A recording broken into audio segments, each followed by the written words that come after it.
नमस्कार मित्रांनो, सार्वजनिक आरोग्य विभाग भरती 2023 गट क व गट ड या संदर्भात एक अपडेट आलेली आहे। ती आता आपण या व्हिडिओमध्ये बघणार आहे। तर व्हिडिओ शेवटपर्यंत बघा आणि चॅनलवर नवीन असाल तर चॅनलला सबस्क्राइब करायला विसरू नका।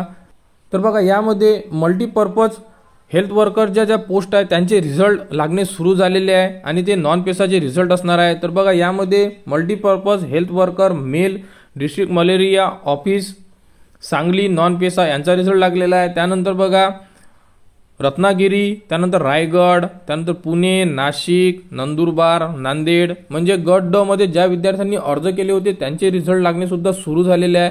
तर ज्या विद्यार्थ्यांनी अर्ज केलेला आहे त्या विद्यार्थ्यांना अपडेट चेक करणं गरजेचं आहे आणि वारंवार जी साईट आहे सार्वजनिक आरोग्य विभाग यांच्या साईटला व्हिजिट करणं गरजेचं आहे आणि त्या साईटला कोणकोणत्या पदांचे रिझल्ट लागत आहे हे सुद्धा तुम्हाला चेक करणं गरजेचं राहणार आहे, कारण रिझल्ट खूप फास्ट लागत आहे आणि डॉक्युमेंट व्हेरिफिकेशन सुद्धा लवकरच होऊन राहिलेले आहे। त्यामुळे तुम्ही अपडेट चेक करत राहता। यामध्ये मल्टीपर्पज हेल्थ वर्करची लिस्ट लागलेली आहे, जे गट ड मध्ये वगळण्यात आलेली होती। तर तुम्ही यामध्ये तुमचे रिझल्ट चेक करू शकता। आणि त्यानंतर गट क मधील बघा, यामध्ये व्हेरिफिकेशन शेड्यूल म्हणजे डॉक्युमेंट व्हेरिफिकेशनची अपडेट सुद्धा साईटवर उपलब्ध करण्यात येत आहे। तर यामध्ये schedule civil surgeon general hospital Raigad आणि जिल्ह्यावाईज डॉक्युमेंट व्हेरिफिकेशन होत आहे। तुम्ही ज्या जिल्ह्यासाठी अर्ज केला होता त्या जिल्ह्याला तुमचे डॉक्युमेंट व्हेरिफिकेशन होणार आहे।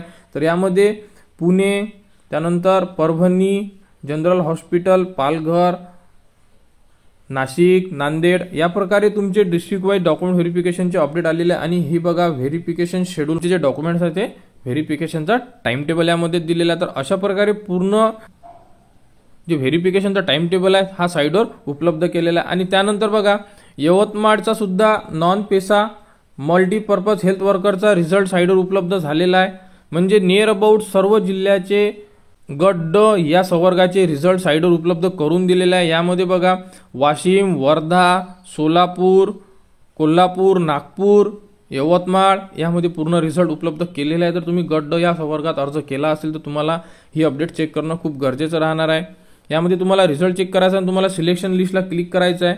बघा, क्लिक केल्यानंतर तुमच्यासमोर अशा प्रकारे PDF ओपन होईल। यामध्ये तुम्ही सिलेक्ट झालेल्या विद्यार्थ्यांचे नाव चेक करू शकता अशा प्रकारे, कारण ज्या जागा आहे त्या जागेवाईज हे रिझल्ट आहे हे उपलब्ध केलेले आहे। यामध्ये तुम्ही ज्याही जिल्ह्यासाठी अर्ज केला असेल आणि त्या जिल्ह्याचा रिझल्ट चेक करा असाल तुम्ही क्लिक करून चेक करू शकता। बघा, आपण वर्ध्याची लिस्ट ओपन केली आहे। वर्ध्याच्या लिस्टमध्ये पूर्ण माहिती उपलब्ध करून दिलेली आहे। Malaria officer Wardha non PESA यामध्ये मल्टीपर्पज हेल्थ वर्करची पूर्ण लिस्ट दिली आहे आणि यामध्ये जे नाव आहे हे तुमच्या कास्टनुसार दिले आहे,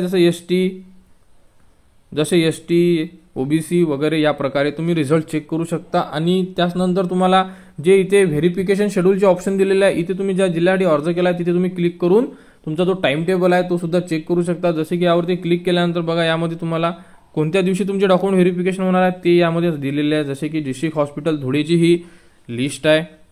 अशा प्रकारे ज्याही विद्यार्थ्यांनी सार्वजनिक आरोग्य विभाग भरती 2023 मध्ये अर्ज केलेले असेल आणि गट ड किंवा गट क या पदांमध्ये अर्ज केलेले असेल तर त्यांचे रिझल्ट, त्यांचे डॉक्युमेंट व्हेरिफिकेशन यांच्या अपडेट साईटवर येणे सुरू आहे।